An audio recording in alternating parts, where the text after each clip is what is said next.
almost about to taxi, but this AC is not working. Look at everyone, and it's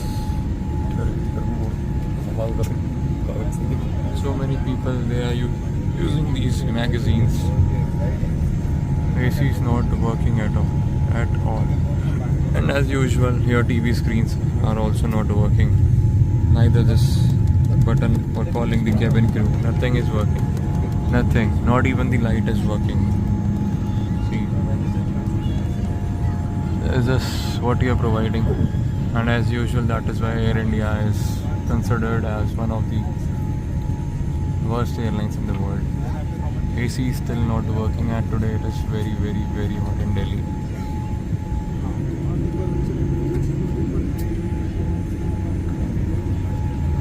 See,